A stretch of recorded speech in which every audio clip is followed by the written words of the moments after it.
When feelings of worry, anxiety, or fear are strong enough to interfere your daily activities, it means you are suffering from anxiety disorder.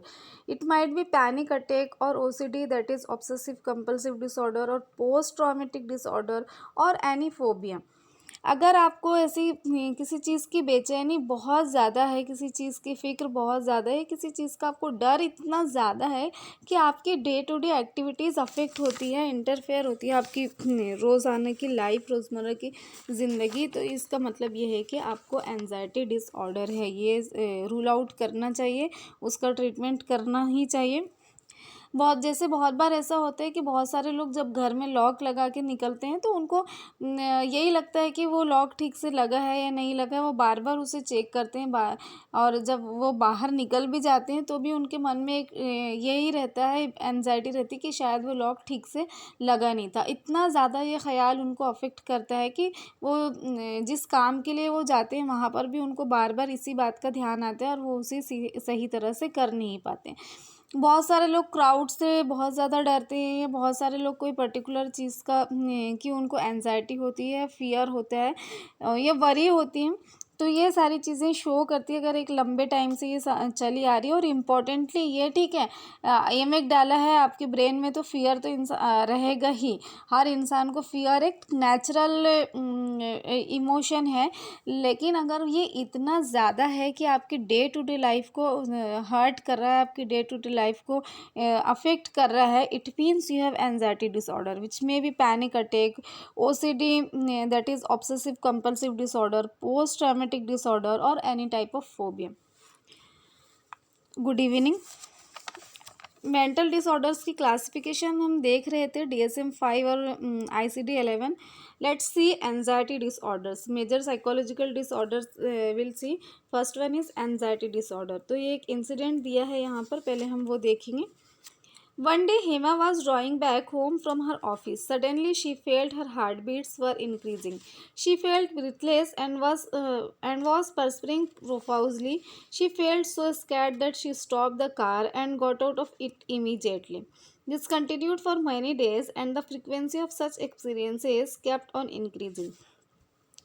Due to this, she started getting scared of driving in heavy traffic. If she was driving in heavy traffic, she felt as if she would die. As a result, she completely stopped driving the car. After a period of time, she even stopped stepping out of the house.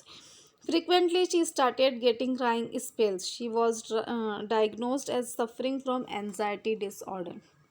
एक incident ये है कि एक बार Hema driving कर रही थी, office से वो घर आ रही थी, तो अचानक उसको ऐसा फील होता है कि उसके हार्ट बीट इंक्रीज़ हो रही है, सांस लेने में दिक्कत उसको जा रही है, और वो बहुत ज़्यादा डर गई थी और उसने इमीडिएट कार अपनी रोक ली।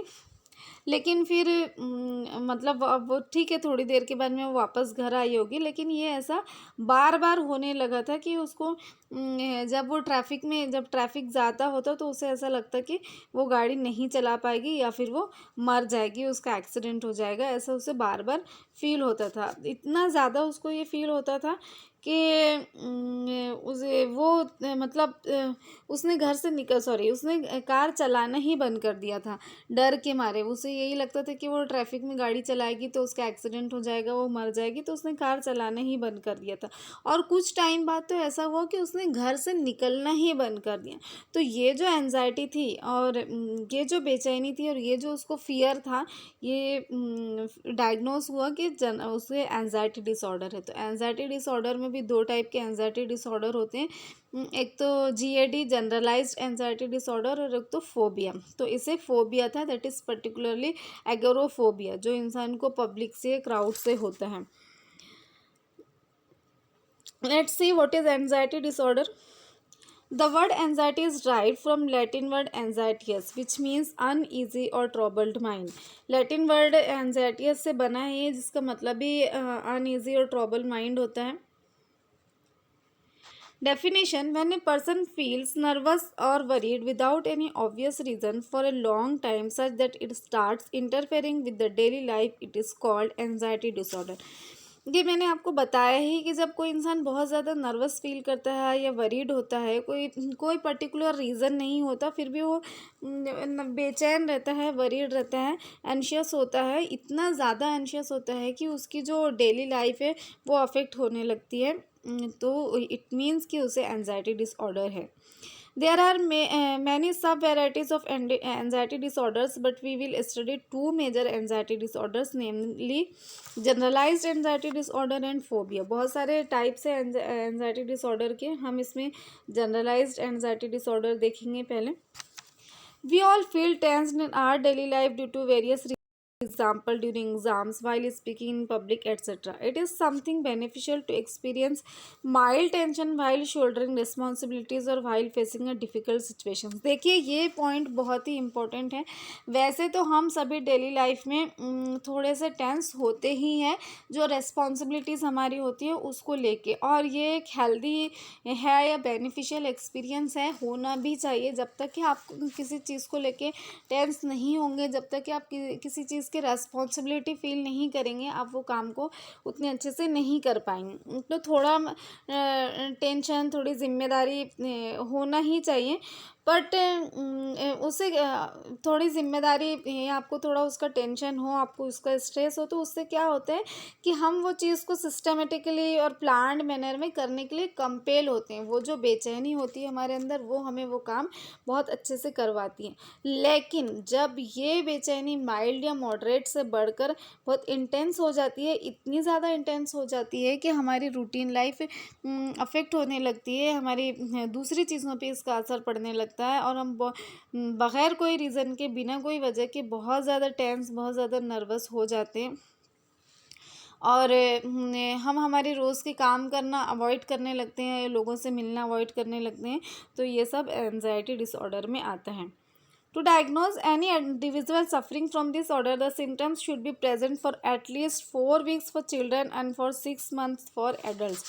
किसी भी बच्चे में एंजाइटी डिसऑर्डर डायग्नोज करने के लिए उसको जो सिम्टम्स है, उसको किसी चीज़ की बहुत ज़्यादा बेचैनी है, किसी चीज़ के लिए वो बहुत वरीड है, फिकर है, फियर है, तो ये वाले सिम्टम्स उसको कम से कम पूरे महीना भर रहने चाहिए, डायग्नोज करने के लिए, किसी को ये लेबल करने के लिए कि उसे एंजाइटी डिसऑर्डर है, उसका ट्रीटमेंट स्टार्ट करने के लिए. अदरवाइज़ तो थोड़ी बहुत तो बेचैनी हर इंसान में, थोड़ा बहुत टेंस तो होता ही है, और होना भी चाहिए आपके रेस्पॉन्सिबिलिटीज़ को लेके, but it should be mild. लेकिन अगर इतना हो रहा है कि आपकी दूसरी एक्टिविटीज़ अफेक्ट हो रही है, और ये सिचुएशंस पूरे 1 मंथ से चली आ रही है, 4 वीक से ये चली आ रही है बच्चों के लिए, अगर बच्चों में ये पूरे 1 मंथ से चली आ रही है, तो हम इसे एंजाइटी डिसऑर्डर डायग्नोज करेंगे. और बड़ों में अगर ये 6 मंथ से कंटिन्यू है, पूरे 6 मंथ हो गए हैं इस सिम्टम के साथ, तभी हम इसे लेबल करेंगे, डायग्नोज करेंगे एंजाइटी डिसऑर्डर, अदरवाइज़ नहीं करेंगे. अगर इससे कम दिन है, 1-2 महीने भी है, तभी भी हम इसे एंजाइटी डिसऑर्डर डायग्नोज नहीं करेंगे. वो कोई इंसिडेंट की वजह से और दूसरे कॉजेज़ की वजह से भी हो सकता है, बट पर्टिकुलर एंजाइटी डिसऑर्डर्स में बच्चों में सिम्टम्स कम से कम 4 हफ्ते, और बड़ों में सिम्टम्स कम से कम 6 महीने से रहने चाहिए. ड्यू टू एक्सट्रीम नर्वसनेस इस कैपेसिटी टू सॉल्व प्रॉब्लम्स में ब्रेक डाउन. जो बहुत ज़्यादा नर्वसनेस होती है, बहुत ज़्यादा वरीड होती है, उसकी वजह से प्रॉब्लम सॉल्विंग की कैपेसिटी और डे टू डे लाइफ की एक्टिविटीज़ की कैपेसिटी, और जो सारी चीज़ें होती है उसमें फ़र्क पड़ता है, वो अफेक्ट होती है. Of course, as we have already seen, there is not just one criteria to be fulfilled for diagnosis of any disorder, so consultation of the expert is essential. ये हमने पहले ही देखा था, मैंने कल ही आप लोगों को बताया था कि साइकोलॉजिकल डिसऑर्डर्स जो होते हैं उसमें ऐसी कोई नंबर फाइंडिंग या लैब फाइंडिंग नहीं होती कि ये इसको 10% है, 20% है, 30% है, इतनी इसकी रीडिंग है, तो it means you have particular disorder. जिस तरह से टाइफाइड का टेस्ट होता है, मलेरिया का टेस्ट होता है, जॉन्डिस का, और जो भी अलग अलग फिज़िकल डिसऑर्डर्स के टेस्ट होते हैं, और लैब फाइंडिंग, लैब के नंबर्स की बेसिस पे पर्टिकुलर डिसऑर्डर को, पर्टिकुलर डिसीज़ को डायग्नोस किया जाता है। तो ऐसा इसमें नहीं होता। और ये भी है कि सिर्फ एक ही क्राइटेरिया नहीं होता, बहुत सारी चीज़ें मिलकर वो कंक्लूड करती है, बहुत सारी चीज़ें उसमें इन्वॉल्व होती है कोई एक बीमारी को लेबल करने के लिए। तो इसलिए एक्सपर्ट का ओपिनियन लेना बहुत ही ज़रूरी होता है। क्या क्या सिम्टम्स होते हैं एंजाइटी डिसऑर्डर में? Extreme fear of the unknown, unknown किसी भी ऐसी चीज़ का जो मौजूद ही नहीं है, आपको उसका बहुत ज़्यादा डर होना। इंक्रीज्ड हार्ट बीट्स में दिल की धड़कन का बढ़ता हुआ महसूस होना। इरिटेबिलिटी, चिड़चिड़ाहट लगना। फ्रीक्वेंट हेडेक्स, हमेशा सर दर्द रहना या ज़्यादातर होना। Frequent worry, lack of sleep, sensation of vomiting, uneasiness, breathlessness, blackouts etcetera, ये सारे सिम्टम्स एंजाइटी डिसऑर्डर के हैं। अगर ये सिम्टम्स एक साथ आ रहे हैं या इसमें से 4 सिम्टम परसिस्ट कर रहे हैं 6 मंथ से बड़ों में, और बच्चों में 1 मंथ से, it means you have anxiety disorder. इसका दूसरा टाइप है फोबिया, वो हम नेक्स्ट वीडियो में देखेंगे इंशाल्लाह।